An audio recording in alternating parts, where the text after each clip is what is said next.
ಪಾಶಾಂಕುಶಧರ ತೈ ತೈ ತೈ ತೈ ತೈ ತೈ ತೈ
ಇದೇ ಜ್ಯೋತಿರ್ಮಯದ ಪಟ್ಟಣ. ಇಲ್ಲಿ ಅಧಿಕಾರಿ ನಮ್ಮಪ್ಪ ವೀರಮಣಿ ಅವರ ಪ್ರೀತಿಯ ಮಕ್ಕಳಾದಂತ ನಮ್ಮನ್ನು ಶುಭಾಂಗ ರುಕ್ಮಾಂಗರೆನ್ನುವುದಾಗಿ ಕೊಂಡಾಡ್ತಾ ಇದ್ದಾರೆ. ಅಷ್ಟು ಮಾತ್ರವಲ್ಲ, ಬೇಸರವನ್ನು ಕಳೆಯುವುದಕ್ಕೋಸ್ಕರವಾಗಿ ಉಪವನದತ್ತ ಬಂದಿದ್ದೇವೆ. ತಂದೆಯ ಅಪ್ಪಣೆ ಮೇರೆಗೆ ಬಂದದ್ದಷ್ಟೇ. ಉಪವನವನ್ನು ಸಂಚರಿಸುತ್ತಿರುವ ಸಂದರ್ಭದಲ್ಲಿ ಆ ಕಡೆಯಲ್ಲಿ ಒಂದು ತುರಗ ಕಂಡಿದೆ. ಆದ್ರೂ ಇದು ವಿಶೇಷವಾದ ತುರಗ. ಹಾಗಾದ್ರೆ ಈ ವಿಶೇಷವಾದ ತುರಗ ಎಲ್ಲಿಂದ ಬಂತು ಎನ್ನುವುದಾಗಿ ವಿಚಾರಿಸುತ್ತಿರುವ ಸಂದರ್ಭದಲ್ಲಿ ಆ ಕುದುರೆ ಹಣೆಯಲ್ಲಿ ಒಂದು ಲೇಖನವಿತ್ತು. ಆ ಲೇಖನವನ್ನು ವಾಚಿಸಿದಾಗ ಅಯೋಧ್ಯ ನಾಡಿನ ಅರಸ ಶ್ರೀರಾಮಚಂದ್ರ ಅವನಿಗೆ ಬ್ರಹ್ಮಹತ್ಯೆ ದೋಷ ಬಂತಂತೆ. ಅದರ ನಿವಾರಣೆಗಾಗಿ ಅಶ್ವಮೇಧವನ್ನು ಕೈಗೊಂಡಿದ್ದಾನೆ. ಆ ಅಶ್ವಮೇಧದ ಯಾಗಕ್ಕೆ ಪೂಜಿಸಿ ಬಿಟ್ಟಂತ ತುರಗ ಎನ್ನುವುದಾಗಿ ಆಯಿತು. ಹಾಗಾದ್ರೆ ಈ ತುರಗವನ್ನು ಹೀಗೆ ಬಿಡುವುದಲ್ಲ, ಆದಷ್ಟು ಬೇಗ ಸಿದ್ಧಾಯಿತು. ಬಂಧಿಸಿ ವಿಷಯವನ್ನು ನಮ್ಮ ತಂದೆಯವರಿಗೆ ತಿಳಿಸೋಣ.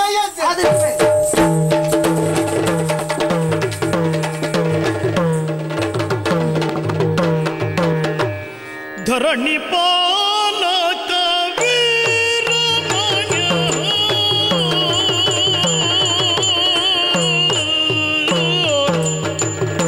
ಧರಣಿ ಪಾಲಕ ವೀರಮಣಿತ ಚಂದದಿ ಓಲಗವಯುತ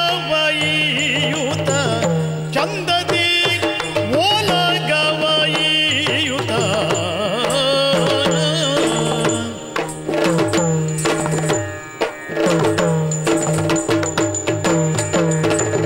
ಮತ್ತೆ ಸಚಿವನ ನೋಡುತ್ತೆಂದನು ಮನಸ್ಸಿನಿರವ.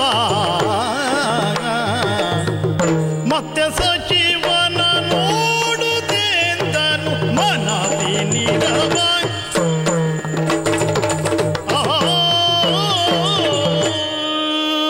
ಸ್ವಾಮಿ, ಇದುವೇ ಜ್ಯೋತಿರ್ಮೇಧಪುರ. ಇಲ್ಲಿಯ ಸರ್ವಾಧಿಕಾರಿ ಈ ವೀರಮಣಿ.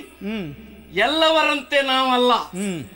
ಅನೇಕ ಜನರು ಜೀವನದಲ್ಲಿ ದೇವರನ್ನ ಪ್ರತ್ಯಕ್ಷೀಕರಿಸಿಕೊಳ್ಳುವುದಕ್ಕೆ ಏನೆಲ್ಲ ಪ್ರಯತ್ನವನ್ನ ಮಾಡ್ತಾರೆ, ಆದ್ರೂ ಆಗುವುದು ದುರ್ಲಭ. ನಮಗೆ ಹಾಗಲ್ಲ. ಎಲ್ಲ ದೃಷ್ಟಿಯಲ್ಲಿಯೂ ಸರ್ವ ಸಮರ್ಥರು ನಾವು. ಯಾಕೆ ಗೊತ್ತುಂಟ? ಇಬ್ಬರು ಮಕ್ಕಳು, ಗಂಡು ಮಕ್ಕಳು, ಒಬ್ಬಳು ಹೆಣ್ಣು. ಆ ಮಗಳನ್ನ ಯಾರಿಗೆ ಮದುವೆ ಮಾಡಿಕೊಟ್ಟಿದ್ದೇನೆ? ಕೈಲಾಸವಾಸಿಯಾಗಿರುವಂತಹ ಪರಮೇಶ್ವರನಿಗೆ ಕೊಟ್ಟು ಮದುವೆ ಮಾಡಿದ್ದೇನೆ. ಹೆಣ್ಣು ಕೊಟ್ಟ ವೇಳೆ ಅಳಿಯ ದೇವರು, ನಮಗ ಹಾಗಲ್ಲ, ದೇವರೇ ಅಳಿಯ. ನೋಡಿ ಎಷ್ಟು ವಿಶೇಷ ಅಂತ. ಅಂತಹ ದೇವರನ್ನು ಅಳಿಯನ್ನಾಗಿಸಿಕೊಂಡು ನಮ್ಮ ಬಲವನ್ನ ಇನ್ನೂ ಹೆಚ್ಚಿಸಿಕೊಂಡು ಜ್ಯೋತಿರ್ಮೇಧದಲ್ಲಿ ಮೆರೆಯುತ್ತಾ ಇದ್ದೇನೆ. ಆದ್ರೆ ಈ ಹೊತ್ತು ಬೆಳಿಗ್ಗೆ ನನ್ನ ಮಕ್ಕಳು ಬೇಟೆಗೆ ಹೋಗ್ತೇವೆ ಅಂತ ರುಕ್ಮಾಂಗ ಶುಭಾಂಗರು ಹೋದವರಿನ್ನೂ ತಿರುಗಿ ಬರಲಿಲ್ಲ. ನೋಡೋಣ.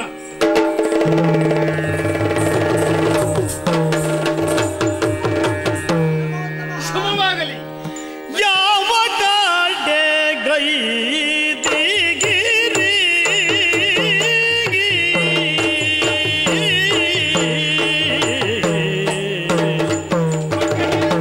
ಯಾವ ಕಾಡೆ ಗೈದಿಗಿರಿ ನೀವು ಯಾವ ಕಾಡೆ ಐದಿಗಿರಿ ನಿಮ್ಮಯ ಹಾವಭಾವವ ನೋಡೆ ನಿಮ್ಮಯ ಹಾವಭಾವವ ನೋಡೆ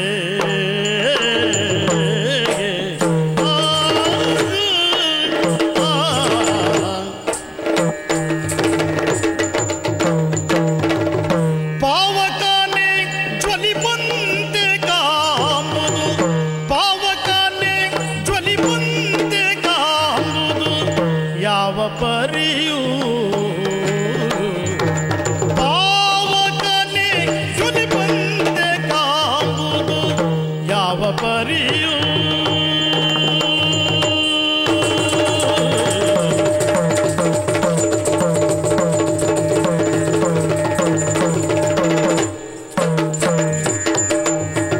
ಪಾವಕನೆ ಜ್ವಲಿಪಂತೆ ಕಾಂಬುದು ಯಾವ ಪರಿಯೂ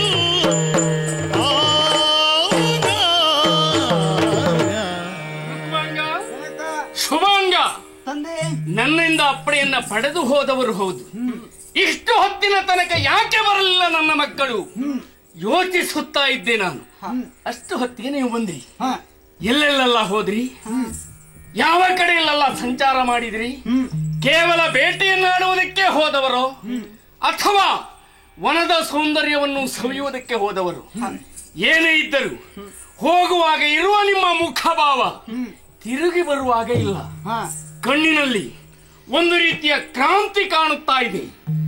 ಈ ರೀತಿಯ ಕ್ರಾಂತಿಯೋ ಯಾವುದೋ ಒಂದು ಘಟನೆ ನಡೆಯದೆ ಉಂಟಾಗುವುದಕ್ಕೆ ಸಾಧ್ಯವಿಲ್ಲ. ಮಕ್ಕಳೇ, ಅದು ಏನು, ಏನಾಗಿದೆ ಹೇಳಿ ನನ್ನಲ್ಲಿ. ಅನುಜನೊಡನೆ ಉಪವನಕ್ಕೆ ಹೋಗಿರೆ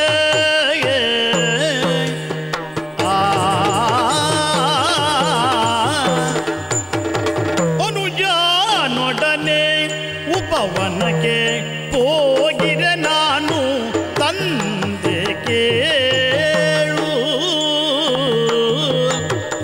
ಅನುಜನೊಡನೆ ಉಪವನಕ್ಕೆ ಹೋಗಿರೆ ನಾನು ಉಪವನಕ್ಕೆ ಹೋಗಿರೆ ನಾನು ತಂದೆ ಕೇಳು.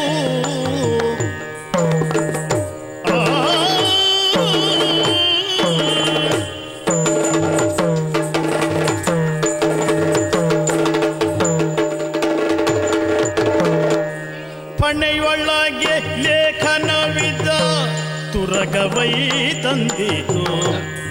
ಪಣೆಯೊಳು ಲೇಖನವಿದ್ದ ತುರಗವೈ ತಂದಿತು. ತಂದೆ ಕೇಳು, ಓ ತಂದೆ ಕೇಳು.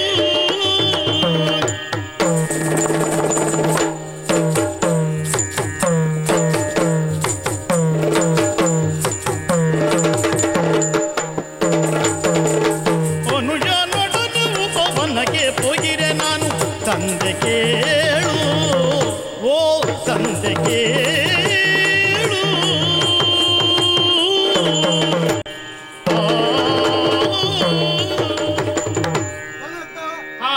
ನಿನ್ನಿಂದ ಅಪ್ಪಣೆಯನ್ನ ಪಡೆದು ನಾವೀಗ ಉಪವನಕ್ಕೆ ಹೊರಟಾಯ್ತು. ಅಲ್ಲಿ ವನವಿಹಾರವನ್ನ ಮುಗಿಸಿ ಆಮೇಲೆ ಮೃಗಬೇಟೆಯನ್ನೆಲ್ಲ ಮುಗಿಸಿದ ನಂತರ ಒಂದು ತುರಗವನ್ನ ಕಂಡೆವು. ತುರಗವನ್ನು? ಹೌದು. ಆ ತುರಗದ ಹಣೆಯ ಮೇಲೆ ಒಂದು ಲೇಖನ ಆಯ್ತು. ಲೇಖನವೂ ಇತ್ತ? ಹೌದು. ಲೇಖನವನ್ನು ವಾಚಿಸಿದಾಗ ವಿಷಯ ತಿಳಿಯಿತು. ಏನದು? ಸಾಕೇತ ನಾಡಿನ ರಾಮನೆಂಬವನ ತುರಗಂತೆ. ರಾಮನಿಂದ ಬಿಡಲ್ಪಟ್ಟಂತಹ ತುರಗ ಕುದುರೆ. ವಿಷಯದ ಯಜ್ಞಾಶ್ವದಿಂದ ಪೂಜಿಸಲ್ಪಟ್ಟಂತಹ ಕುದುರೆ ಈ ಪೃಥ್ವಿಯಲ್ಲಿ ತಿರುಗಾಟಕ್ಕಾಗಿ ಬಿಟ್ಟಿದ್ದಾರೆ. ಅದು ಇಲ್ಲಿಗೆ ಬಂದಿದೆ. ವಿಶೇಷ ಮತ್ತೇನಲ್ಲ, ಬಲ ಇದ್ದವರು ಕುದುರೆಯನ್ನು ಕಟ್ಟಬೇಕು. ಒಂದು ವೇಳೆ ಬಲ ಇಲ್ಲ ಅಂತಾದ್ರೆ ಅವರೊಟ್ಟಿಗೆ ಶರಣರಾಗಿ ಕಪ್ಪವನ್ನ ಕೊಡಬೇಕಂತೆ. ನೀವೇನು ಮಾಡಿದಿರಿ? ನಾವು ತುರಗವನ್ನ ಬಂಧಿಸಿದ್ದೇವೆ. ಕಂದ ಭಾಪುರ ನಿನ್ನನು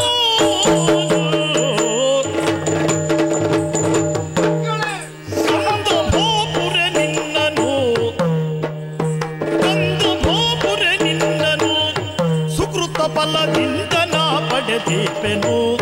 ಸುಕೃತ ಫಲದಿಂದ ನಾ ಪಡೆದೀಪೆನು. ಚಂದ್ರವಾಯಿತು ಹಯವನು ನೀನೀಗ ಬಂಧಿಸದು ತೊಳಿತೆಂಬೆನು.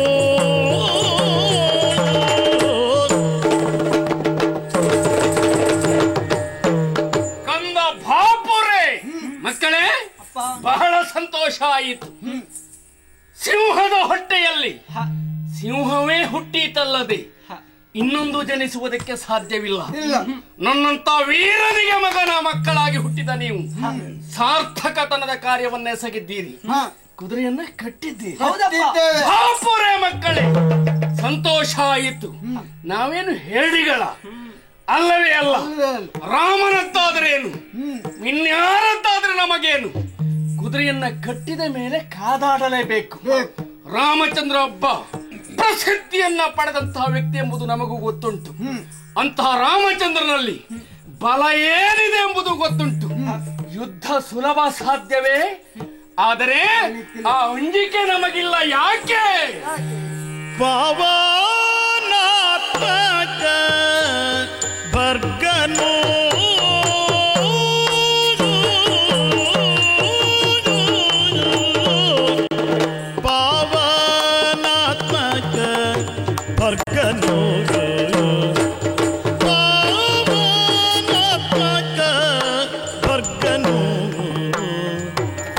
ಯಮ್ಮ ಕುಲ ದೇವನ ಪೂಜಿಸುವೆನು. ಯಮ್ಮ ಕುಲ ದೇವನ ಪೂಜಿಸುವೆನು. ಪಾವನಾತ್ಮಕ ಭರ್ಗನು ಯಮ್ಮ ಕುಲ ದೇವನ ಪೂಜಿಸುವೆನು. ಯಮ್ಮ ಕುಲ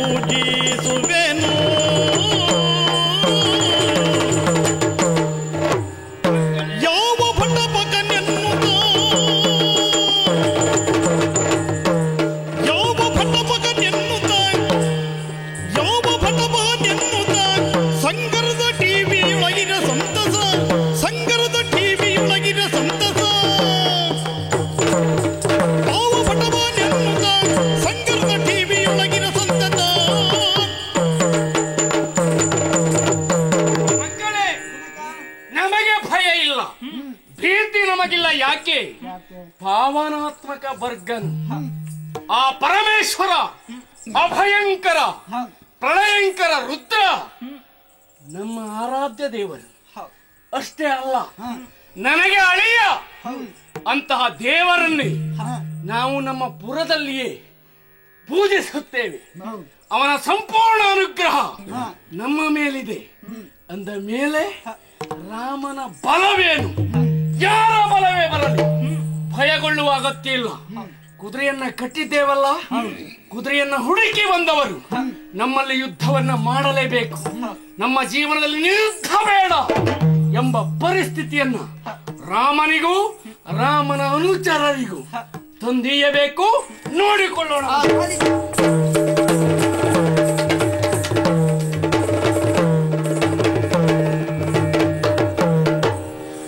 ತುರಗವನ ರಸಿ ಕಾಣದೆ ಶತ್ರುಘ್ನ ಕರದಿಂದ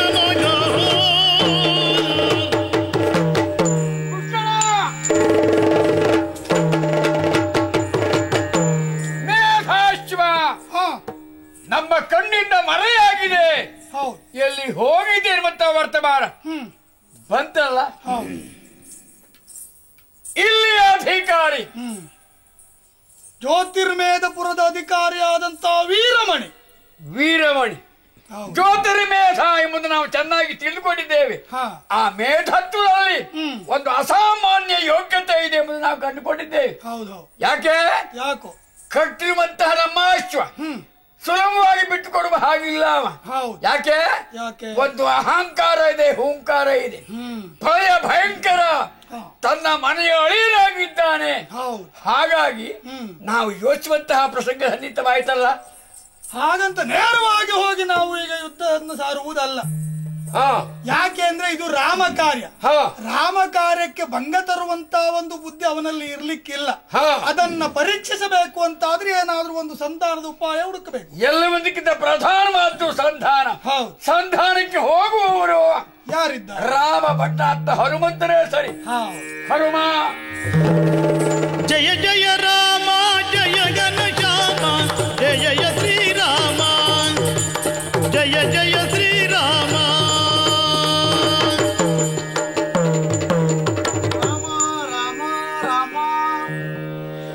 ಮರುತ ಸುತಬ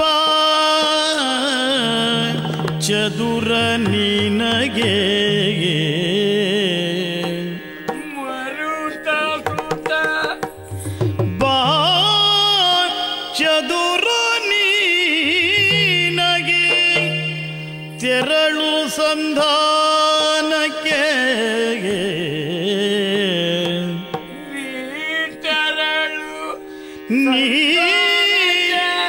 ತೆರಳು ಸಂಧಾನಕ್ಕೆ ನೃಪನೊಡನೊರುಗು ತುರಗವ ಬಿಟ್ಟು ಕಪ್ಪವ ಈಯದಿರಲವನು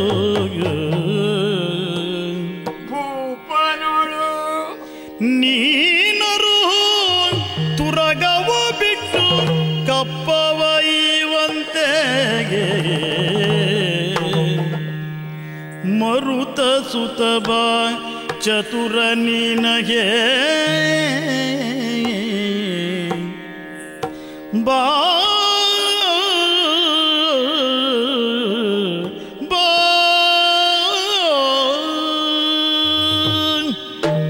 ಮರುತ ಸುತ ಶತ್ರುಘ್ನ ದೇವರೇ, ಮರುತ ಸುತ ಸುಜ್ಞಾನಿ. ಇದು ನಾನಾಡಿದ ಮಾತಲ್ಲ. ಮಹಾಮೇಧಾವಿ ಇರುವಂತಹ ಜಾಂಬವ ದೇವರೇ ಆಡಿದ ಮಾತು. ಅಂಥ ಮಹಾನುಭಾವರಾದ ನಿನ್ನನ್ನ ಈ ಸಮಯದಲ್ಲಿ ಕರೆಸಿದ್ದೇನೆ. ಯಾಕೆ ಗೊತ್ತಾ? ಗೊತ್ತಾಗಲಿಲ್ಲ. ರಾಮತ್ವದಲ್ಲಿ ಕಂಡಿದ್ದೇವೆ ನಾವು ದೇವತ್ವವನ್ನು. ಆ ದೇವತ್ವಕ್ಕೆ ಅನುಮಾನ ಬಂತಲ್ಲ. ಯಾವುದು? ಬ್ರಹ್ಮಹತ್ಯಾದೋಷ ಬಂದಿರಬಹುದೇ? ಅದೇ ಪರಿಹಾರಕ್ಕಾಗಿ ಅಲ್ವೇನೋ ಈ ಅಶ್ವಮೇಧ, ಈ ಮೇಧಾಶ್ವ ಎಲ್ಲಿಯೂ ಸಂಚಾರ ಮಾಡಿ ಬಾಯಿ ಈಗ ಬಂದು ಸೇರಿದೆ ಈ ನಾಡಿನ ಅಧಿಕಾರಿಯ ವಜ್ರ ಮುಷ್ಟಿಯಲ್ಲಿ ಎಂಬುದು ನಾವು ಕೇಳಿದ್ದೇವೆ. ಹಾಗಾಗಿ ವೀರಮಣಿ ಹೆಸರೇ ವೀರಮಣಿ. ಅವನಿಗೆ ಇರುವಂತ ಭದ್ರವಾದ ಅದ್ಭುತವಾದ ಹಿನ್ನೆಲೆಯೂ ಇದೆ. ಹಾಗೆ ನೇರವಾಗಿ ಕಟ್ಟಿದ್ದಾಳೆ ಕಾರ್ಯಕ್ಕೆ ಬರುತ್ತಾರೆ ಅಂತ ತಿಳಿದು ನಾವು ಹಿಂದೆ ಮುಂದೆ ನೋಡಿದ್ರೆ ಯುದ್ಧಕ್ಕಿಳಿಯುವುದ ಸರಿಯಲ್ಲ ನಿರ್ಧಾರಕ್ಕಿರುವಂತ ನಮ್ಮ ಜೀವನದಲ್ಲಿ ಯಾವ ತೊಂದರೆಯೂ ಬರಬಾರದಲ್ಲ, ಯಾವ ಕಲ್ಮಶವೂ ಇರಬಾರದಲ್ಲ. ಶುದ್ಧಾತಿ ಶುದ್ಧರಾಗಿ ನಮ್ಮ ಜೀವನ ವ್ಯವಹಾರ ಸಾಗಬೇಕು. ಹಾಗಾಗಬೇಕಿದ್ರೆ ನೀನು ಅಲ್ಲಿಗೆ ಹೋಗ್ಬೇಕು. ಹೋಗಿ ಸಂಧಾನ. ಯಾಕೆ ಬಲ್ಯ? ರಾಮನಂತಹ ಮಹಾಕ್ರೂರಿಯಲ್ಲಿಯೂ ದುಷ್ಟನಲ್ಲಿಯೂ ನನ್ನ ದೇವ, ನನ್ನ ಅಣ್ಣ ಸಂಧಾನಕ್ಕಾಗಿ ಪ್ರಯತ್ನ ಪಟ್ಟಿದ್ದಾರೆ ಮುಂದಿನ ಗೊತ್ತುತ್ತಾರೆ. ಇದು ಹಾಗಲ್ವಲ್ಲ, ದುಷ್ಟತನದ ಕಾರ್ಯ ಅಲ್ಲ. ಹಾಗಾಗಿ ಸಜ್ಜನರಾಗಿರುವಂತಹ ನಾವು ಸಜ್ಜನ ಎಂದು ತಿಳಿದುಕೊಂಡ ಹಾಗೆ ಅವನಲ್ಲಿ ನೀನು ಹೋಗಿ ಸಂಧಾನದ ಮುಖೇನವಾಗಿ ಕಟ್ಟಿದ್ದೀರಲ್ಲ ಯಜ್ಜಾಶ್ವ, ಅದನ್ನು ಬಿಟ್ಟು ಕೊಡಿ. ಕಪ್ಪ ಕಾಡಿಗೆ ಸಹಿತವಾಗಿ ನಮ್ಮ ಪಾದತಲವನ್ನು ಅರ್ಥಾತ್ ರಾಮನ ಪಾದತಲವನ್ನು ಸೇರಿದ್ರೆ ನಿಮಗೆ ಜೀವನಕ್ಕೆ ಕಲ್ಯಾಣವಾಗುತ್ತದೆ ಎಂದು ಹೇಳು. ಹೋಗು, ಸಂಧಾನ ಮಾಡು, ಬಹು ಬೇಗ ಬಾ, ಹೋಗು. ನಮೋ ನಮೋ.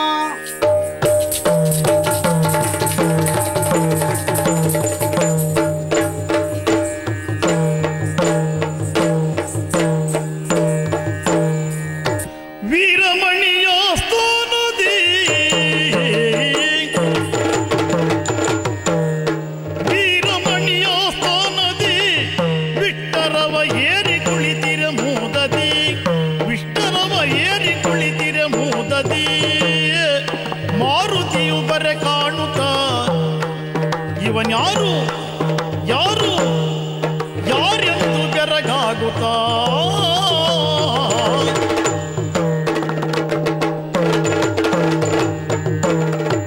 ಆಕರ್ಷಕವಾಗಿ ಬಂದವರು ಯಾರು ಅಂತ ನೋಡಿದ್ರೆ ಬಂದವರು ಅಂತ ಹೇಳುದು ಕಷ್ಟ. ಬಂದದ್ದು ಯಾವುದು ಅಂತ ನೋಡಿದ್ರೆ ಮರದ ಮೇಲೆ ಇರುವುದು ಇಲ್ಲಿಗೆ ಬಂತ. ಆಶ್ಚರ್ಯ ನೋಡಿ. ಹೌದೌದು. ಸಭಾ ಪ್ರವೇಶವನ್ನ ಮಾಡ್ತಾ ಇದೆ. ನೋಡಿದ್ರೆ ಮಂಗ. ಈ ಮಂಗ ಮನೆ ಪ್ರವೇಶ ಮಾಡಬಾರದು, ಕೆಟ್ಟದ್ದಾಗ್ತದೆ ಅಂತ ಹೇಳ್ತಾರೆ. ಆದ್ರೂ ಬಂದಾಯ್ತಲ್ಲ, ಒಂದು ಕೆಲಸ ಮಾಡೋಣ. ಯಾವುದಾದ್ರೇನು ಯಾರಾದ್ರೇನು ಇದನ್ನ ಧಿಕ್ಕರಿಸುವುದೇ ಸರಿ. ಯಾರು ಮಾತಾಡಬೇಡಿ. ತರುಚರನು ಇವನೆನು ತಲಿ ತರುಚರನು ಇವನೆನು ತಲಿ ಮನ್ನಿಸದೆ ಇರಲು ವಾಲಾಸನದಲ್ಲಿ ಮನ್ನಿಸದೆ ಇರಲು ವಾಲಾಸನದಲ್ಲಿ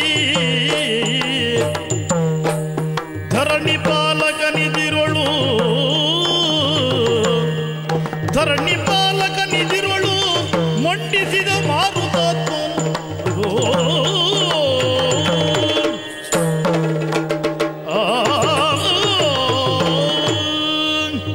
ನಿಂತಿದ್ದೇನೆ.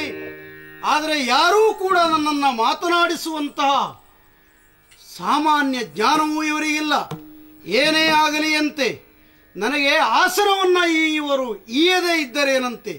ನನ್ನದ್ದೇ ಬಾಲ ಇದೆಯಲ್ಲ, ಈ ಬಾಲವನ್ನ ವಿಸ್ತರಿಸಿ ಲಾಂಗೂಲಾಸನವನ್ನು ಮಾಡಿ ಪರಿಕಿಸುತ್ತ ರುಕ್ಮಾಂಗನು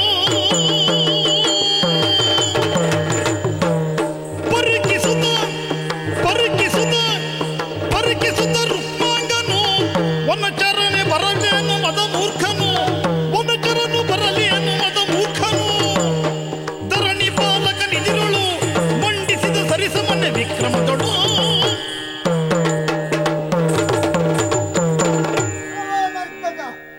ನಮ್ಮ ಆಸ್ಥಾನದಲ್ಲಿ ಬಂದು ನಮ್ಮ ತಂದೆಯರಿಗಿಂತಲೂ ಎತ್ತರದ ಮೇಲೆ ನಿನ್ನ ಬಾಲವನ್ನ ಸುರುಳಿ ಕೂರುತ್ತಿದ್ದಲ್ಲ. ನಮ್ಮ ಆಸ್ಥಾನ ಪ್ರದೇಶದಲ್ಲಿ ಈ ನಮ್ಮ ತಂದೆಯವರ ಎದುರಿಗೆ ನೀನೇನು, ನಿನ್ನ ಯೋಗ್ಯತೆ ಏನು, ನಿನ್ನ ಹಣಿ ಬರ ಏನು? ಮದಮುಖ ಯಾರು? ಮದಮುಖ ಮದಮುಖರು ನೀವೀಗನು ಮದಮುಖರು ನೀವೀಗಳು ಶ್ರೀರಾಮ 14 ಜಗತಿಯಳು ಶ್ರೀರಾಮ 14 ಜಗತಿಯಳು ಅಧಿಕ ನೈಶೋ ಬಿಡಿದಿರಿ ಅಧಿಕ ನೈಶೋ ಬಿಡಿದಿರಿ ಬರಿದಕ್ಕೆ ಕದನ ಕಾರಣರಾದಿರ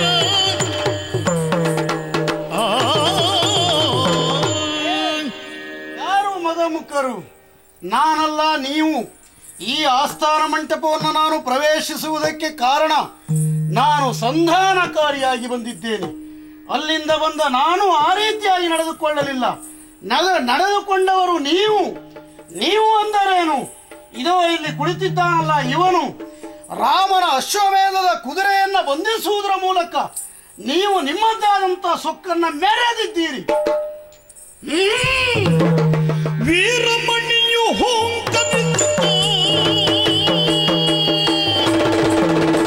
ವೀರಮಣಿಯು ಹೋಂಕರಿಸುತ್ತ ಲಾಕ್ಷಣ ಸಾರಲು ಮರ್ಕಟನೆ ಸಾರಲು ಮರ್ಕಟನು ಸಾರಲು ನಿನ್ನಯ ರಾಮನ ಬೆದರಿ ತೋರುವೆ ಕಲಿ ಅಹನ ಮಂಗನೆಂಬ ಕಾರಣದಿಂದ ಮಾತನಾಡುವುದಕ್ಕೆ ಯೋಗ್ಯತೆಯುಳ್ಳ ಅಲ್ಲ ಅಂತ ನೋಡಿ ಬಿಟ್ಟರೆ ಮಧಮುಖರು ನೀವೀಗಲು ಇಷ್ಟು ಅಧಿಕ ಪ್ರಸಂಗವ ನನ್ನ ಸ್ಥಾನದಲ್ಲಿ ನಿಂತು ನನ್ನ ಸಭೆಯಲ್ಲಿ ನಿಂತು ಬಂದು ಮಾತನಾಡುವ ಧೈರ್ಯವ? ನಿನ್ನ ರಾಮನ ಕುದುರೆಯನ್ನ ಕಟ್ಟಿದ್ದೇವೆ, ಯುದ್ಧವನ್ನು ಮಾಡುತ್ತೇವೆ, ಬಲುಹು ನಮ್ಮಲ್ಲಿದೆಯೇ ಇಲ್ಲವನ್ನು ಪರೀಕ್ಷಿಸುವುದಕ್ಕೆ ಕೋಡಗ ಮಂಗ ನಿನಗೇನು ಗೊತ್ತುಂಟು? ನಿನ್ನ ರಾಮನ ವಿಚಾರ ಹೇಳಿದೆಯಲ್ಲ, ನಿನ್ನ ರಾಮನೇನು ಕಲಿಯ? ರಾಮನೇನು ಕಲಿಯಲ್ಲ. ಕಲಿಗಮ ಕಾಲಾಂತ ಕನಕನಬ್ಬಿಗೆ ಬಲಿಯುತ್ತ ಸೇತುವೆಯ ತಯತ್ತದಿನ್ನತ್ತ ಕಲಿಗಮ ಕಾಲಾಂತ ಕನವ ಅಬ್ದಿಗೆ ಬಲಿಯುತ್ತ ಸೇತುವೆಯ ಅಬ್ದಿಗೆ ಬಲಿಯುತ ಸೇತುವೆಯ ಭಕ್ತಿಗೆ ಬಲಿಯುತ ಸೇತುವೆಯ ಕಲಗದಿ ದಶಶಿರ ಕುಂಭ ಶ್ರವಣರ ಕುಲವನ್ನೇ ತರಿದೆಯನು ಕಲಗದಿ ದಶಶಿರ ಕುಂಭ ಶ್ರವಣರ ಕುಲವನ್ನೇ ತರಿದಿಗನು ಕಲಗದಿ ದಶಶಿರ ಕುಂಭ ಶ್ರವಣರ ಕುಲವನ್ನೇ ತರಿದಿಗನು.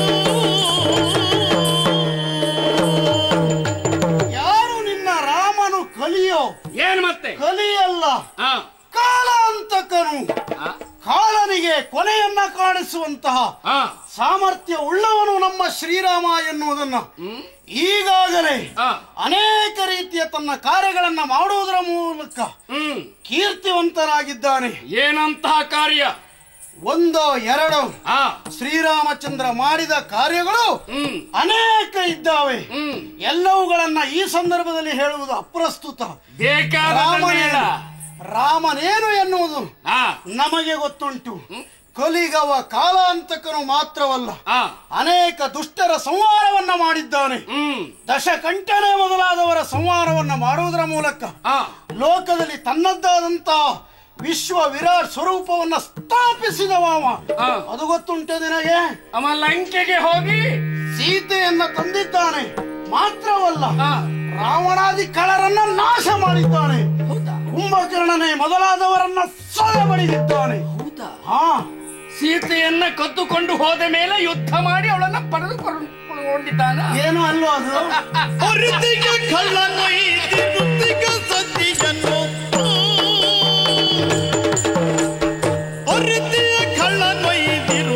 ಸತಿಯನ್ ತೊರೆದುರೆ ನಾಚಿಕೆಯು ತೊರೆದುರೆ ನಾಚಿಕೆಯು ಕರೆತಂದಿ ಅವನೀತಕ್ಕೆ ಪೊಗಳುವೆ ಕರೆತಂದಿ ಅವನೀತಕ್ಕೆ ಪೊಗಳು ಕರೆಯೊಳ್ಳಗಪಹಾಸ್ಯ ಕರೆತಂದಿ ಅವನೀತಕ್ಕೆ ಪೊಗಳುವೆ ಕರೆಯೊಳ್ಳಗಪಹಾಸ್ಯ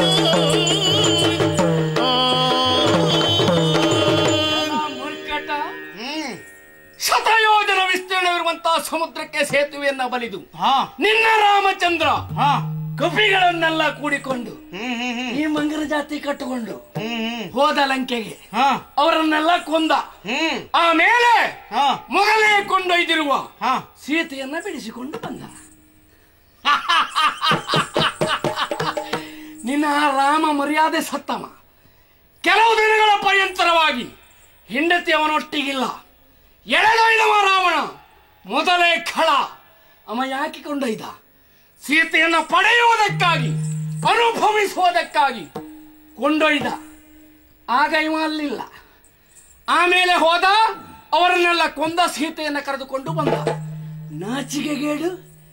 ಹಲವು ದಿವಸಗಳ ಪರ್ಯಂತರ ಹೆಂಡತಿ ಇನ್ನೊಬ್ಬರೊಟ್ಟಿಗೆ ಇದ್ದದ್ದನ್ನ ತಿಳಿದು ಅವರನ್ನ ನಾಶ ಮಾಡಿ ಕರೆದುಕೊಂಡು ಬಂದು ಮತ್ತೆ ಹೆಂಡತಿ ಅಂತ ಇಟ್ಟುಕೊಂಡ. ಮರ್ಯಾದೆ ಇದ್ದವರು ಮಾಡುವುದಲ್ಲ. ನಿನ್ನಂತ ಕಪಿಗಳ ಭವಿಷ್ಯ ಹೇಳಿದಿರ್ಬೇಕು. ಮರ್ಯಾದಾ ಪುರುಷೋತ್ತಮ ರಾಮಚಂದ್ರ. ಇದನ್ನ ತೆಗೆಯುವುದು ಒಳ್ಳೆಯದು. ನೀನಿದನ್ನು ಪ್ರಶಂಸೆ ಮಾಡ್ತಾ ಪ್ರಚಾರ ಮಾಡುವುದು ಒಳ್ಳೇದಲ್ಲ. ಬಹಳ ಕಡಿಮೆ ತಿಳಿದುಕೊಂಡಿದ್ದೀಯ. ಏನು ಮತ್ತೆ? ಯಾತಕ್ಕಿಂತು ನುಡಿವೆ ಮೂರ್ಖನೇ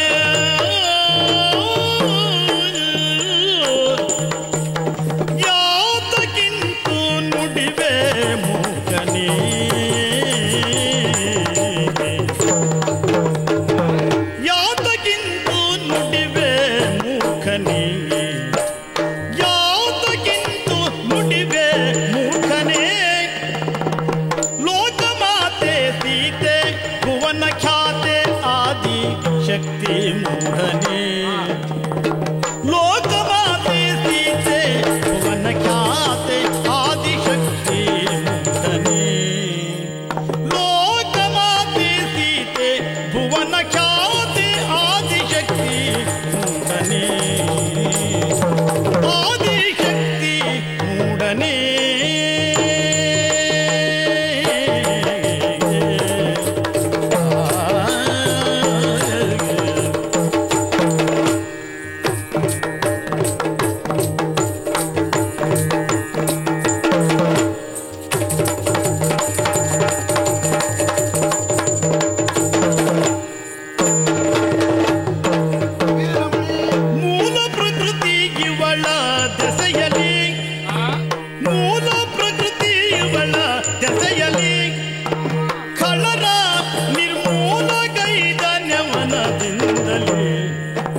ಕಾರಣಕ್ಕಾಗಿ ಅಲ್ಲ, ನಿನ್ನ ಅಧಿಕಾರ ಎನ್ನುವ ಕಾರಣಕ್ಕಾಗಿ ಲೌಕಿಕವಾಗಿ ನೀನು ಈ ರೀತಿಯಾಗಿ ನಿಂದಿಸುತ್ತಾ ಇರುವುದು ಎಷ್ಟಕ್ಕೂ ಯೋಗ್ಯವಲ್ಲ, ಎಷ್ಟಕ್ಕೂ ನಿನಗೆ ಶ್ರೇಯಸ್ಕರವಲ್ಲ. ಯಾಕೆಂದ್ರೆ ರಾಮನ ಕುರಿತಾಗಿ ಸಂಧಾನಕಾರನಾಗಿ ಬಂದ ನನ್ನ ಎದುರಿನಲ್ಲಿ ಶ್ರೀರಾಮಚಂದ್ರ ಸ್ವಾಮಿ ತಾಯಿಯಾಗಿರುವಂತಹ ಸೀತಾಮಾತೆಯ ಕುರಿತಾಗಿ ನಿನ್ನ ಎಲ್ಲ ಮಾತುಗಳನ್ನ ಕೇಳಿದಾಗ ನಾನು ಒಮ್ಮೆ ಕರುಣಾಪಿದಾನವನ್ನ ಆಚರಿಸಿದೆ. ಯಾಕೆಂದರೆ ಇದು ತನಕ ನಾನು ಈ ರೀತಿಯಾದಂತ ಯಾವ ಮಾತುಗಳನ್ನ ಲೋಕದಲ್ಲಿ ನಾನು ಕೇಳಲಿಲ್ಲ. ಹೋದಲ್ಲ ನೀವು ಬೇಕಾದ್ದೇ ಮಾತಾಡಿದ್ದು, ನಿನ್ನ ಭಾವಕ್ಕೆ ನೀನು ಅದನ್ನು ಹೇಳ್ತೀಯ. ಲೋಕಮಾತೆ ಜಾನಕಿ ಆಕೆಯ ಕುರಿತಾಗಿ ಅನೇಕ ಋಷಿ ಮುನಿಗಳು ಕೂಡ ಆಕೆಯ ಮೂಲ ಸ್ವರೂಪ ಏನು, ಮೂಲ ಶಕ್ತಿ ಏನು, ಕರ್ತೃತ್ವ ಶಕ್ತಿ ಏನು ಎನ್ನುವುದನ್ನ ತಿಳಿದಿದ್ದಾರೆ.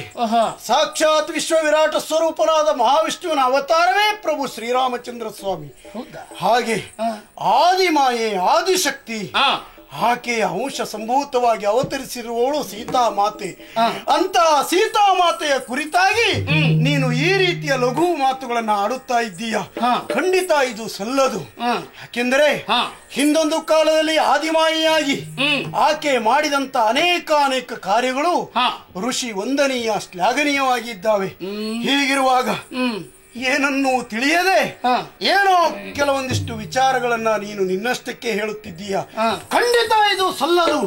ಆದಿಶಕ್ತಿಯಾದಂತ ಆಕೆ ಪೂಜ್ಯಳು, ಪರಮ ಪವಿತ್ರಳು, ಪಾವನಳು.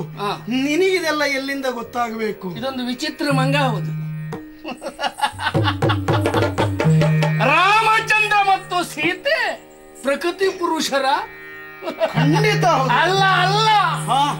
ಹರನು ಬ್ರಹ್ಮಾಂಡ ಕೊಡೆಯನು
ಗಂಗಾಧರನು ಎಮ್ಮ ಪುರದೋಳಿರುವನು, ಗಂಗಾಧರನು ಎಮ್ಮ ಪುರದೋಳಿರುವನು.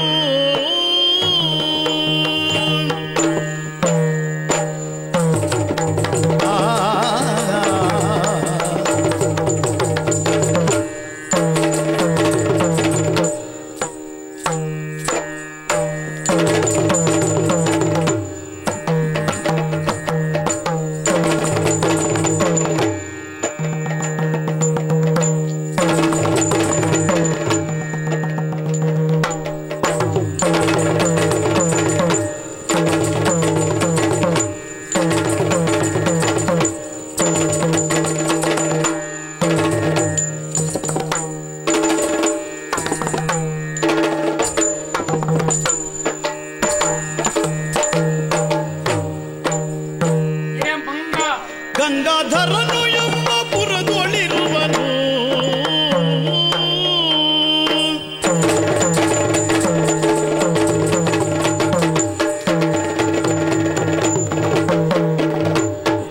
ಹರನು ಬ್ರಹ್ಮಾಂಡ ಒಡೆಯನು, ಇವನ ಬಿಟ್ಟಿರುವುದು ವಿಶ್ವಮೂರ್ತಿ ಬರ್ಕನು.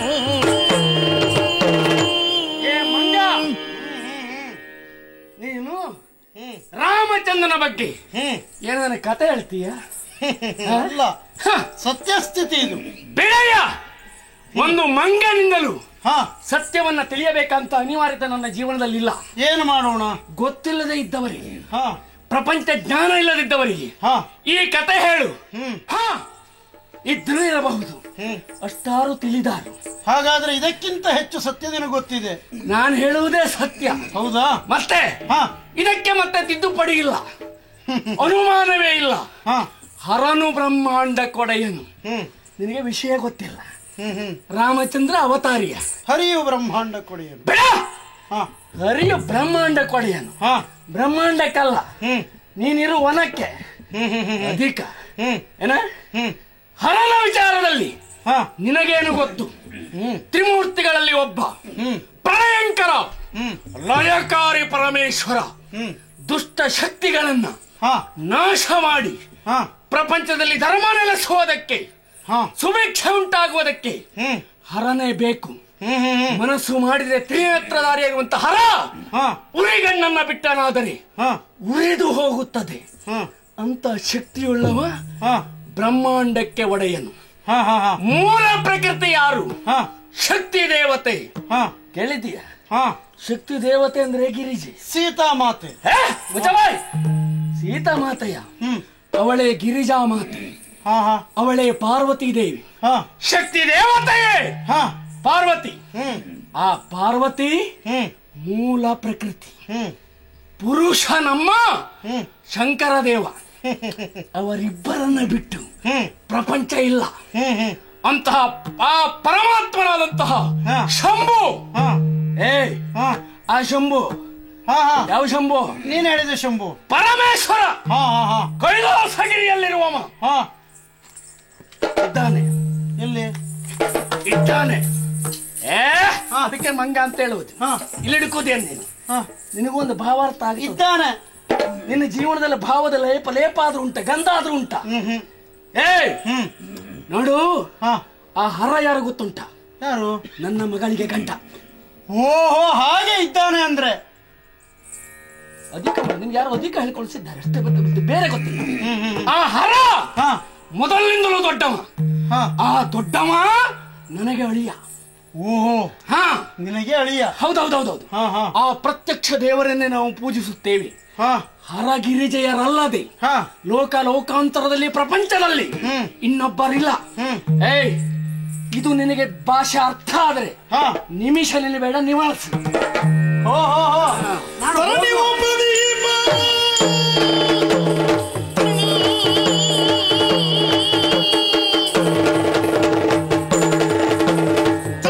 ಪ್ರದೀಪ ರಾಮನ ದುರ್ಗವನ್ನು ಬಿಟ್ಟು ಈಗ ಬೇಗದ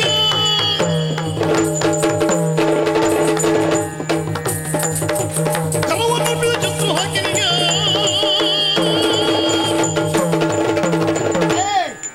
ಇದೆಲ್ಲವನ್ನ ನಾನು ಕೇಳಿದೆ. ಯಾಕೆ? ಯಾಕೆ ನಾನು ಬಂದದ್ದು ಹರನ ಕುರಿತು, ಹರಿಯ ಕುರಿತಾಗಿಯೂ ಪ್ರತಿಷ್ಠಾಪಿಸುವುದಕ್ಕಲ್ಲ, ಇರುವ ವಿಷಯವನ್ನ ಯಥಾರ್ಥ ಜ್ಞಾನವನ್ನ ಹೇಳುವುದಕ್ಕೆ ಮುಂದಾದರೆ ನೀನು ಮತ್ತು ನಿಂದಾವಾಕ್ಯಗಳನ್ನ ಆಡುತ್ತೀಯ.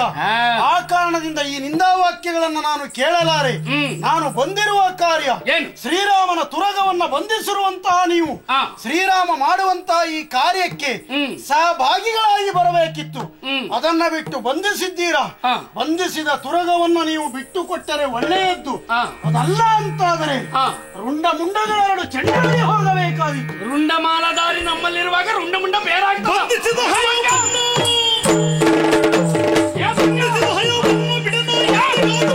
ಶತ್ರು ಮಿಂದಲಾಗುವ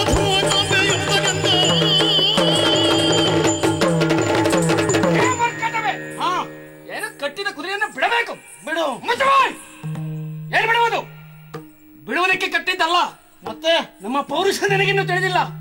ಹೋಗಿ ಹೋಗಿ ಮಂಗನ ಕೈಯಲ್ಲಿ ಹೆಚ್ಚು ಮಾತಬೇಡ ಅಂತ ಮೊದಲೇ ಹೇಳ್ತೇನೆ. ಕುದುರೆ ಬಿಡುವುದಿಲ್ಲ, ಯುದ್ಧವೇ. ನಿನ್ನನ್ನು ಕಳಿಸಿದ್ಯಾಕೆ? ಯುದ್ಧವೇ. ನಿನ್ನನ್ನು ಕಳಿಸಿದ್ಯಾಕೆ? ಸಂಧಾನಕ್ಕೆಂದು ಕಳಿಸಿದ್ದು ನನ್ನನ್ನ. ಸಂಧಾನ ಮುರಿದಿದ್ದಾನೆ. ಹೌದಾ? ಇನ್ನೇನು ಕೆಲಸ ನಿನಗೆ? ಹೋಗಿ ಹೇಳುವುದು ಹಾಗೆ. ವೀರಮಿಣೆಯಿಂದೆನಲು ಕನಲುತ ಮಾರುತಾತ್ಮಜನೆಂಬ ಧೂರ್ತನೆ ತಾರದಿಹೆ ನಿಯಮವನ್ನು ನಿನ್ನೊದಗೀಗ ಬಿಟ್ಟಿಹೆನು.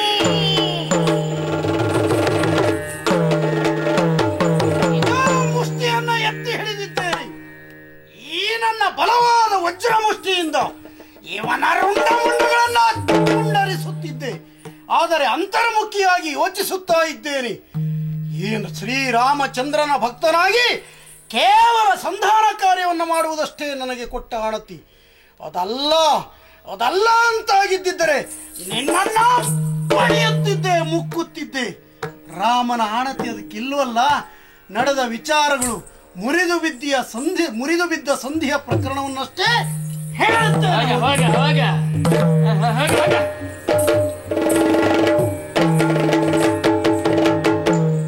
ಸಭೆಯ ಮನಸ್ಥಿತಿಯನ್ನೆಲ್ಲ ಹಾಳು ಮಾಡಿ ಹೋಯ್ತು ಮಂಗ. ಹಾಳಾಗಿ ಹೋಗ್ಲಿಕ್ಕೆ ಮನಸ್ಸನ್ನೇ ಹಾಳು ಮಾಡಿ ಹೋಯ್ತಲ್ಲ.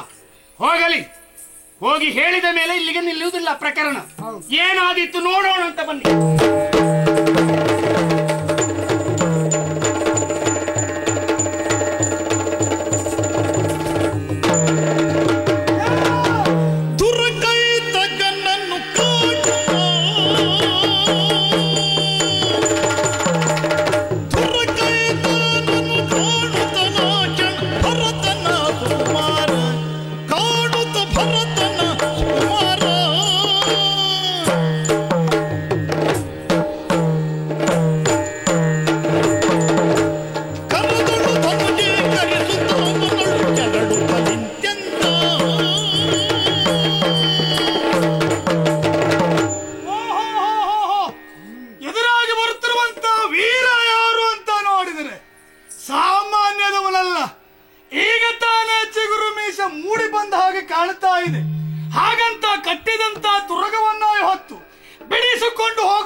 ಪೂಜಿಸಿ ಬಿಟ್ಟ ಕ್ಷಣ ಏನು ಮಹಾ ಅಂತ ತಿಳಿದುಕೊಂಡ್ಯ? ಮಹಾ ಅಲ್ಲ, ಕೇವಲ ಬ್ರಹ್ಮಹತ್ಯಾ ದೋಷ ನಿವಾರಣೆ ಅಂತ ನಿಮಿತ್ತ ಅಷ್ಟೇ. ಲೋಕ ಕಲ್ಯಾಣಕ್ಕಾಗಿ ಮಾಡುವಂತ ಮಹಾಯಜ್ಞ ಇದು. ಏನೇ ಇಲ್ಲಿ ಫಲವುಳ್ಳವರು ಕಟ್ಟಬೇಕು ಅಂತ ತಿಳಿಸಿದ್ದಾರೆ. ಹೌದು, ಫಲ ಇದ್ದೇ ಎನ್ನುವುದಕ್ಕಾಗಿ ನಾವು ಕಟ್ಟಿದ್ದೇವೆ, ಕಾದಾಡುತ್ತೇವೆ. ಓಹೋ, ಬಲ ಉಂಟು ಎನ್ನುವುದನ್ನ ತೋರ್ಪಡಿಸುವುದಕ್ಕೆ ದುರ್ಗವನ್ನು ಬಂಧಿಸಿದ್ದೇವೆ. ಒಳ್ಳೆಯ ಮಾತಿನಲ್ಲಿ ಬಿಡುವುದಿಲ್ಲ, ಬೆಳೆಸಿಕೊಂಡು ಹೋಗ್ತೇವೆ.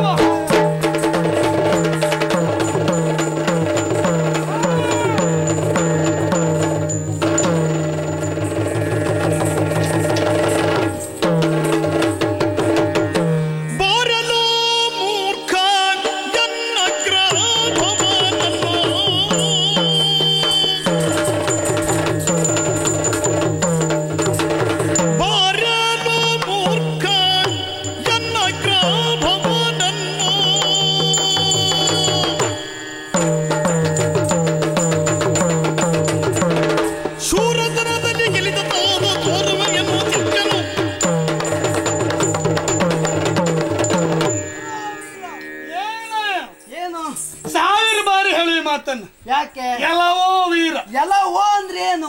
ಏನು ನರಕ ಎಂಬ ಅದು ನನ್ನ ಪಾಲಿಗೆ ಸಿದ್ಧವಾಗ್ತಾ ಇದೆ. ಪಾಲಿಗಲ್ಲ, ನಿನ್ನ ಪಾಲಿಗೆ. ಯಾಕೆ ಹೇಳು? ಓಹೋ, ನನ್ನ ಅಣ್ಣ ನೀನು ಯಾರು ಅಂತ ಗೊತ್ತಾಗ್ಲಿಲ್ಲಲ್ಲ? ಗೊತ್ತಾಗ್ಲಿಲ್ವಾ? ಇಲ್ಲ. ಈಗ ಒಬ್ಬನನ್ನು ಕೊಂದೆ ಅಲ್ಲ, ಅದೇ ಎಲ್ಲವೋ ಅಲ್ಲಿಗೆ ಕಳಿಸಿದ್ದೇನೆ. ಕಳಿಸಿದವ ನಾನು. ಹೌದಾ? ಅವನ ತಮ್ಮ ನಾನು. ಓಹೋ, ನನ್ನ ಅಣ್ಣನನ್ನು ಕೊಂದ ಹಾಗಲ್ಲ. ಮತ್ತೆ ಈಗ ನಿನ್ನ ರುಂಡ ಮುಂಡವನ್ನು ಬೇರ್ಪಡಿಸುವುದು ನಾನು. ನಿನ್ನ ಅಣ್ಣನ ಕೊಂದ ಪರಿ ನಿನಗಾಗಬಾರದು, ನಿನ್ನನ್ನು ವಿಭಿನ್ನವಾಗಿ ಕೊಲ್ಲಬೇಕು ಅಂತಲ್ವಾ? ಯಾರು ಹೇಳಿದ್ದ? ಬೇಕಾದಷ್ಟು ವಿದ್ಯೆಯನ್ನು ಬಲ್ಲವ ನಾನು. ಹೌದಾ? ಅವನಿಗೆ ಬಾಣ, ನಿನಗೆ ಬಾಣ ಬೇಡ, ಮತ್ತೆ ಇರತಕ್ಕಂತ ಧನಸ್ಸಿನಲ್ಲೇ ಬರೆದುಕೊಳ್ತೇನೆ.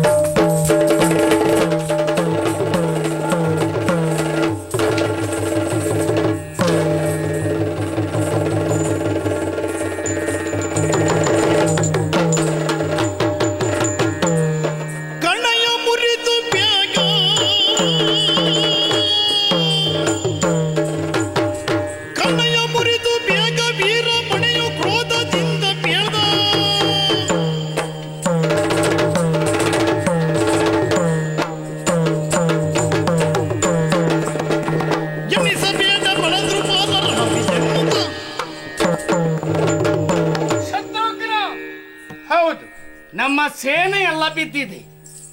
ನಿಜ. ಹಾಗಂತ ಯುದ್ಧ ನಿಲ್ಲುವುದಿಲ್ಲ. ನನಗೊತ್ತು, ನಾನಿದ್ದೇನೆ. ಕಾಣ್ತಾ ಇದೆಯಲ್ಲ. ಶತ್ರುಘ್ನ, ನನ್ನ ಮಕ್ಕಳು ಧರೆಯಲ್ಲಿ ಬಿದ್ದರು. ಏನು ಮಾಡೋಣ? ಅವರವರ ಲಭ್ಯ, ಅವರವರ ಹಣೆ. ಏನೇ ಆದರೂ ಯುದ್ಧ ನನ್ನಿಂದಲೇ ತೀರ್ಮಾನ ಆಗುವುದು. ಹೌದಾ? ಹೌದೌದು. ಶತ್ರುಘ್ನ, ಕುದುರೆ ಕಟ್ಟಿದ್ದು ಬಿಡಲಿಕ್ಕಲ್ಲ, ಮತ್ತೆ ಇನ್ನು ಯುದ್ಧ ನಡೆಯುವುದು. ಇವರೆಲ್ಲರ ಸಾವಿಗೆ ಕಾರಣಕರಾಗುವಂತ ನಿಮ್ಮ ಸರ್ವನಾಶಕ್ಕೆ ವೀರಮಣಿ ಒಬ್ಬ ಸಾಕು. ನಮ್ಮ ನಾಶ ಇರಲು ಶ್ರೀ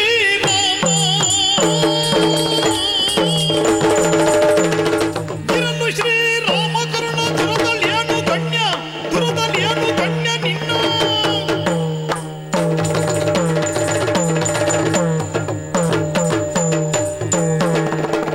ಅಣಿವಿನಂತೆ ಬೆರಗಿಸುವನು ಧೂರ್ತನಿದ್ದನು. ವೀರಮಣಿ, ವೀರೋಚಿತವಾದ ಧರ್ಮ ಎನ್ನುವ ತೀರ್ಮಾನಕ್ಕಿರುವಂತಹ ನೀನು ಸೊಕ್ಕಿನಿಂದ ಯುದ್ಧವನ್ನ ಆವರಿಸಿದೆ. ಹೌದು. ಪರಿಣಾಮ ಸೋಲಿನ ಆವೃತ್ತಿಯ ಹೊಂಡವನ್ನೇ ಕಂಡೆ. ಮಕ್ಕಳನ್ನು ಕದ್ಕೊಂಡೆ. ಕಾಣೇನು ಗೊತ್ತಾ? ಪಾಪದ ಹೊರ ಹೊತ್ತಿದ್ದೀಯ. ಆ ಜಸಂದ್ರಾಗಿ ಈ ರೀತಿ ಅನುಭವ ಆಗಿದೆ. ಶ್ರೀರಾಮ ಕೈಗೊಳ್ಳುವಂತ ಪಾವಿತ್ರಮಯವಾದ ಯಾಗಕ್ಕೆ ಕುಂದು ತಂದ್ರಿಂದ ಅದು ಪಾಪವಾಗಿ ಪರಿಣಿಸಿ ನಿನ್ನ ಮಕ್ಕಳು ಕಳ್ಕೊಳ್ಳುವ. ಯಾರು? ರಾಮಚಂದ್ರನ್. ಹೌದು, ರಾಮಚಂದ್ರನ್ ಗೊತ್ತುಂಟ. ಹಿಂದೆ ದೋಷನೋ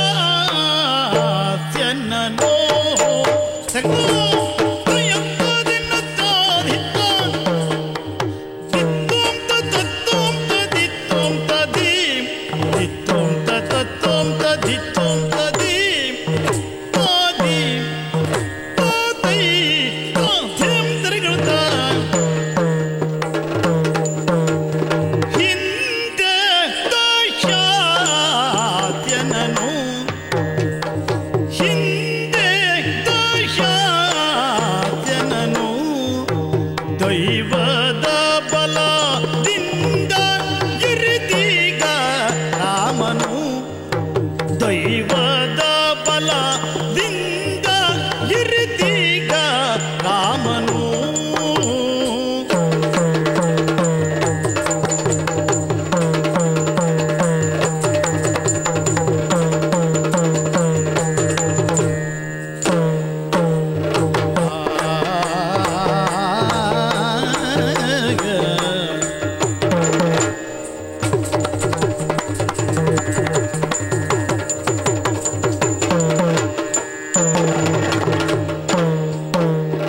ಎಂದಿಗೂ ಪೌರುಷದಿಂದಲ್ಲ ಮನಜರ ಎಂದಿಗೂ ಪೌರುಷದಿಂದಲ್ಲ ವನಜರ ಮಂದಿಗಳಾಡಗುತ್ತ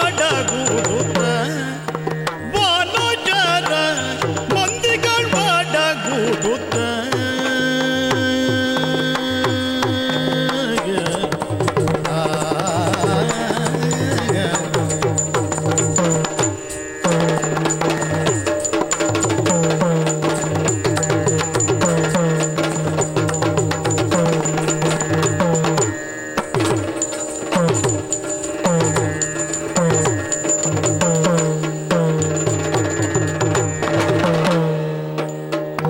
ಎಂದಿಗೂ ಪೌರುಷದಿಂದಲ್ಲ ವನಜರ ಮಂದಿಗಳಾಡಗುತ್ತ ವೀರಮಣಿ. ರಾಮಚಂದ್ರನ ಕತೆ ನಮಗೆ ಗೊತ್ತಿದೆ. ಏನು? ಲಂಕೆಯನ್ನ ಸೇರಿ ರಾವಣ ಕುಂಭಕರ್ಣಾದಿಗಳನ್ನು ಹನನ ಮಾಡಿದ ಬಲರಾಮನದ್ಯಾರದ್ದು. ಛ, ಕಾಡಲ್ಲಿರುವ ಮಂಗೆಗಳು ಮಂಗಗಳನ್ನೆಲ್ಲ ಕಟ್ಟಿಕೊಂಡು ಹೋಗಿ ರಕ್ಕಸರಿಗೆ ಮುಂಕು ಬೂದಿಯನ್ನು ಚೆಲ್ಲಿ ಆ ಮಂಗಗಳನ್ನೆಲ್ಲ ಎಲ್ಲೆಲ್ಲೋ ಹಾರಿಸಿ ಅವು ಎಲ್ಲೆಲ್ಲೋ ಬಿದ್ದು ಅಂತವರನ್ನೆಲ್ಲ ನಾಶ ಮಾಡಿ ಬಂದ್ರಿ. ಅಲ್ಲಿಗೆ ರಾಮಚಂದ್ರ ಪುರುಷೋತ್ತಮ ಆದ. ಅವ ಎಲ್ಲಿಯ ಪುರುಷೋತ್ತಮನು? ಸೀತೆಯನ್ನ ಕದ್ದೊಯ್ದವ ರಾವಣ, ಕೊಂದು ಬಿಡಿಸಿಕೊಂಡ ಬಂದವ ರಾಮ. ಹೌದು. ಆಮೇಲೆ ಮಧ್ಯಂತರದಲ್ಲಿ ಏನಾಯಿತು? ಏನಾಗಿದೆ? ಆ ಕತೆ ಬಿಟ್ಟೆ ಮಂಗರು ಒಂದು ಮಾತಾಡ್ತದೆ. ಹಾಳಾಗಿ ಹೋಗ್ಲಿಕ್ಕೆ. ಅಲ್ಲ ನಮಗೆ ಆಶ್ಚರ್ಯ ಆಗುದೇನು ಗೊತ್ತುಂಟ? ಏನು? ಅಂತಹ ರಾಮಚಂದ್ರ ಸೀತೆಯನ್ನ ಪವಿತ್ರಳು ಅಂತ ಸ್ವೀಕರಿಸಿದ. ನಿಮ್ಮ ಕಥೆಯನ್ನ ಹೇಳ್ತಾ ತಿರುಗುವುದು ನಮ್ಮ ಮನಸ್ಸಿಗೆ ಬರುವುದಿಲ್ಲ. ನಮಗೆ ಹರನೊಬ್ಬನಲ್ಲದ ಇನ್ನೊಬ್ಬ ದೇವರಿಲ್ಲ, ಇನ್ನೊಬ್ಬ ದೇವರಿದ್ದಾನೆ ಅಂತ ಹೇಳಿದ್ರೆ ನಾವು ಒಪ್ಪುವುದೂ ಇಲ್ಲ. ಅಂತವರನ್ನ ವಿರೋಧಿಸಿ ಬಡಿಯದೆ ಬಿಡುವುದೂ ಇಲ್ಲ. ಶತ್ರುಘ್ನ, ನೀನು ರಾಮಚಂದ್ರನ ತಮ್ಮ, ಅಣ್ಣ ಮಾಡಿದ್ದು ಸರಿ ಅಂತ ಹೇಳುದು ನಿನ್ನದ್ದು ಸರಿ, ಆದ್ರೆ ನಮ್ಮದು ಒಪ್ಪಿಕೊಳ್ಳುವ ಜಾಯಮಾನ ಅಲ್ಲ. ಇವರೆಲ್ಲ ಹೋದರೇನು, ಕಪ್ಪಿಗಳನ್ನ ಕೂಡಿಕೊಂಡು ಗೆದ್ದು ಬಂದ ಕಾರಣದಿಂದ ನಾವೆಲ್ಲ ಯುದ್ಧದಲ್ಲಿ ಸಾಯುತ್ತೇವೆ ಎಂಬ ತೀರ್ಮಾನಕ್ಕೆ ಬರಬೇಕಾದ್ದಿಲ್ಲ. ಸಾರಿ ಹೇಳ್ತೇನೆ, ಬಿಟ್ಟು ಹೋದ್ರೆ ಸರಿ, ಅದಲ್ಲದಿದ್ರೆ ತಿರುಗಿ ನಿಮಗೆ ಹೋಗ್ಲಿಕ್ಕೆ ಬಿಡುವುದಿಲ್ಲ. ಶತದಗ್ಧ, ರಾಮನಿಗೆ ದೈವ ಬಲ ಇದೆ, ಹಾಗಾಗಿ ಗೆದ್ದ ಎಂದು. ಮನುಷ್ಯನಿಗೆ ದೈವ ಬಲ ಜೊತೆಗೆ ಸತ್ವ ಬಲ ಬೇಕು. ಏನು? ತತ್ವ ಬಲ ಬೇಕು. ಯಾವುದದು? ಅದಕ್ಕೊಂದು ಉದಾಹರಣೆ ಕೊಡ್ತೇನೆ. ಏನದು? ಕೇಳೋ ಕೌಶಿಕ ಪೂರ್ವತಿ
ಮೂರ್ಲೋಕದೋಳು ಖ್ಯಾತಿ ಗೊಂಡಿಗ